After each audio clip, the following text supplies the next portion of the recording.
Hello friends, welcome back to tax with HK. क्या income tax department आपको track कर रहा है या फिर आपके बारे में इनकम टैक्स डिपार्टमेंट को क्या क्या पता है? आपको ये जानकर हैरानी होगी, आपका सभी transactions income tax department track कर सकता है। फॉर एग्जांपल, आपने बैंक में कितना इंटरेस्ट अर्न किया, आपने कहाँ कहाँ इन्वेस्टमेंट किया, आपने कौन से शेयर्स परचेज किए, आपने कौन से म्यूचुअल फंड्स में इन्वेस्टमेंट किया, ये सभी इंफॉर्मेशन, ये सभी डेटा इनकम टैक्स डिपार्टमेंट के पास ऑलरेडी होता है। अगर आपको ये चेक करना है या फिर अगर आपको ये पता करना है कि मेरी ये पर्टिकुलर फाइनेंशियल ईयर्स की क्या क्या इंफॉर्मेशन इनकम टैक्स डिपार्टमेंट के पास है, जिसके हिसाब से आप आपका आईटीआर रिटर्न या फिर आपका इनकम टैक्स रिटर्न भर सकते हो, ये चेक करने के लिए आपको चेक करना पड़ेगा आपका इनकम टैक्स पोर्टल पे फॉर्म नंबर 26 AS।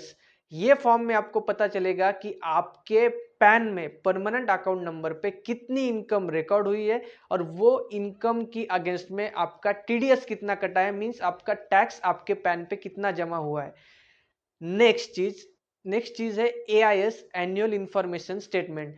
ये स्टेटमेंट जब आप देखोगे, इसमें आपको पता चलेगा आपको सेविंग बैंक अकाउंट में कितना इंटरेस्ट अर्न हुआ है, आपके फिक्स डिपॉजिट में कितना इंटरेस्ट अर्न हुआ है, आपने कहाँ कहाँ म्यूचुअल फंड्स परचेस किए हैं, आपने कितने म्यूचुअल फंड सेल किए हैं, ये कोई प्रॉपर्टी परचेस की है, कोई इमूवेबल प्रॉपर्टी परचेस की है, ये सभी ट्रांजैक्शंस आप एआईएस में आपके income tax login ID password से देख सकते हो। अगर आपको ये देखना आता है तो आप खुद देख लीजिए या फिर आपके कंसल्टेंट या फिर आपके सीए से रिक्वेस्ट कीजिए कि ये 2 फॉर्म आप मुझे भेज दीजिए, जो हिसाब से आप अपना इनकम टैक्स रिटर्न फाइल करना प्लान कर सकते हो।